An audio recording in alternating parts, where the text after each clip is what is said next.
दोस्तों कहते हैं कि इंसान की पहचान उसके पैसे या उसकी शक्ल से नहीं बल्कि उसके व्यवहार से होती है। लेकिन क्या आपने कभी सोचा है कि ट्रेन में किसी अजनबी को अपनी सीट देना किसी की पूरी जिंदगी बदल सकता है। आज की कहानी एक ऐसे ही युवक की है जिसने सिर्फ इंसानियत के नाते एक परेशान परिवार की मदद की। उसे बिल्कुल अंदाजा नहीं था कि यही मदद एक दिन उसकी जिंदगी का सबसे खूबसूरत रिश्ता बन जाएगी। एक तरफ थी 24 साल की लड़की जिसका भविष्य एक परीक्षा पर टिका हुआ था।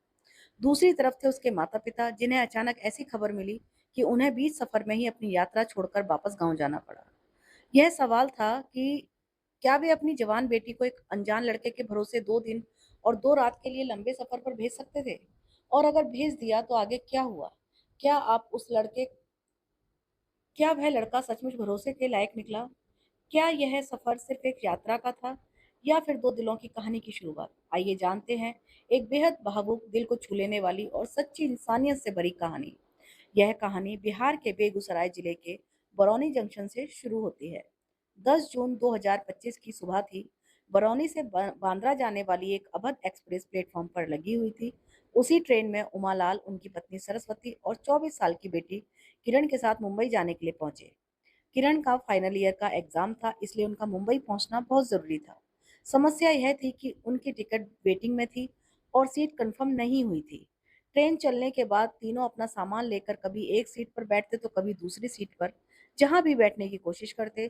कुछ देर बाद कंफर्म टिकट वाले यात्री उन्हें वहां से उठा देते। टीटी से भी बात करी लेकिन पूरे कोच में कहीं भी सीट खाली नहीं थी। धीरे धीरे सरस्वती की आंखों में आंसू आ गए। उमालाल भी परेशान थे। तीनों आखिरकार कोच के दरवाजे के पास खड़े होकर अपनी किस्मत को कोस रहे थे। उसी समय एक युवक उन्हें काफी देर से देख रहा था। उसका नाम लवकुश था। 28 साल का लवकुश बरौनी की एक रिफाइनरी में सेफ्टी सुपरवाइजर की नौकरी करता था। उसकी सीट कंफर्म थी। जब उसे यह सब देखा नहीं गया तो वह खुद उनके पास पहुंचा और बोला, अंकल आप लोग मेरी सीट पर बैठ जाइए। यह सुनकर तीनों के चेहरे खिल उठे। लवकुश ने उनका सामान खुद उठाया और अपनी सीट तक ले गया। वह खुद खड़ा रहा और तीनों को आराम से बैठा दिया। धीरे धीरे बातचीत शुरू हुई। उमालाल ने उनके बारे में पूछा। लवकुश ने बताया कि वह 3 साल से नौकरी कर रहा है और लगभग 55,000 रुपये महीना कमाता है। बातों बातों में उसे पता चला कि किरण ग्रेजुएशन कर रही है और परीक्षा देने मुंबई जा रही है। पूरा माहौल अब काफी सहज हो चुका था। लेकिन किस्मत को कुछ और ही मंजूर था।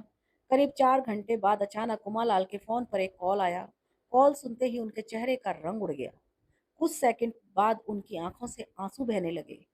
क्या हुआ? सरस्वती ने घबराकर पूछा। कांपती हुई आवाज में उमालाल बोले, बाबूजी नहीं रहे। यह सुनते ही पूरा माहौल बदल गया।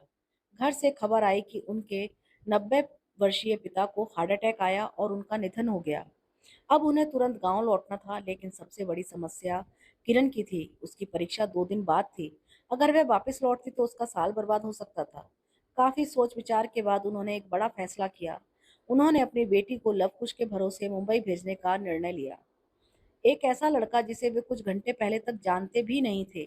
लवकुश ने भी बिना किसी झिझक के जिम्मेदारी स्वीकार कर ली। उसने उमालाल को वापस गांव पहुंचने के लिए पैसे भी दिए और गाड़ी की व्यवस्था करने की सलाह भी दी। नरकटियागंज स्टेशन पर उमालाल और सरस्वती उतर गए। ट्रेन आगे बढ़ गई। अब कोच में सिर्फ किरण और लवकुश रह गए थे। शुरुआत में किरण काफी चुप थी। दादाजी के निधन की खबर ने उसे अंदर तक तोड़ दिया था। लेकिन लवकुश लगातार उसे समझाता रहा। धीरे धीरे वह सामान्य होने लगी। रात हुई। लवकुश ने अपनी सीट किरण को दे दी और खुद नीचे चादर बिछाकर सो गया। किरण ने कई बार कहा कि वह ऊपर आकर लेट जाए, सो जाए, लेकिन उसने साफ मना कर दिया। उसकी नजरों में मर्यादा सबसे ऊपर थी। उधर किरण की माँ पूरी रात चिंतित रही। रात को उन्होंने वीडियो कॉल किया। जब उन्होंने देखा कि बेटी आराम से सीट पर सो रही है और लवकुश नीचे जमीन पर सोया हुआ है, तब जाकर उन्हें चैन मिला। अगले दिन पूरा सफर बातचीत, हंसी मजाक और एक दूसरे को समझने में निकल गया। दोनों के बीच दोस्ती गहरी होती चली गई, लेकिन दोनों ने कभी अपनी सीमाएं पार नहीं की। 2 दिन और 2 रात के लंबे सफर के बाद ट्रेन बांद्रा पहुंची। लवकुश ने किरण को सुरक्षित सुरक्षित उसके घर तक पहुंचाया, फिर दोस्त की शादी में शामिल होने चला गया। लेकिन अब दोनों की बातचीत रोज होने लगी। पेपर खत्म होने के बाद किरण ने उसे मुंबई घुमाने का जिम्मा अपने ऊपर ले लिया। दोनों ने साथ में कई जगह देखी, समुद्र किनारे घूमे, मंदिरों में दर्शन किए, घंटों बातें की। धीरे धीरे दोनों एक दूसरे के बेहद करीब आ गए। लेकिन फिर भी किसी ने अपने दिल की बात नहीं कही। कुछ दिनों के बाद शादी खत्म हुई और लव कुश को वापस बिहार लौटना पड़ा। उमालाल ने उससे कहा कि वापसी में किरण को भी साथ लेते आए। लव कुश तैयार हो गया। दोनों फिर एक साथ यात्रा करते हुए बिहार पहुंचे। अब तक दोनों के बीच एक गहरा रिश्ता बन चुका था, लेकिन शब्द अभी भी खामोश थे।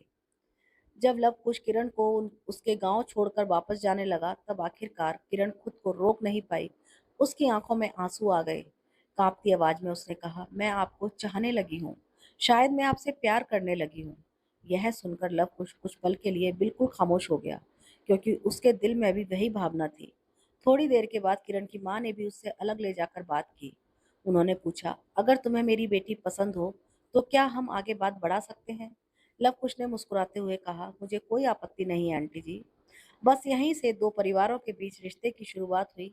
आने वाले महीनों में दोनों परिवार एक दूसरे से मिले, एक दूसरे को समझा और आखिरकार दोनों की शादी हो गई। करीब 10 महीने बाद 28 अप्रैल 2026 को बरौनी के पास एक मैरिज हॉल में लवकुश और किरण की शादी बड़ी धूमधाम से संपन्न हुई। जिस सफर की शुरुआत एक ट्रेन की सीट से थी, वह सफर 7 फेरों तक पहुंच गया। एक छोटी सी मदद ने दो परिवारों को जोड़ दिया और साबित कर दिया कि दुनिया में आज भी इंसानियत जिंदा है। तो दोस्तों, कैसी लगी आपको लव कुश और किरण की यह खूबसूरत कहानी? क्या आपको लगता है कि आज के समय में भी किसी अजनबी पर इतना भरोसा किया जा सकता है? कमेंट करके अपनी राय जरूर बताएं। वीडियो पसंद आया हो तो लाइक करें, चैनल को सब्सक्राइब करें और बेल आइकन जरूर दबाएं। फिर मिलेंगे एक और दिल को छू लेने वाली कहानी के साथ। तब तक के लिए राधे राधे।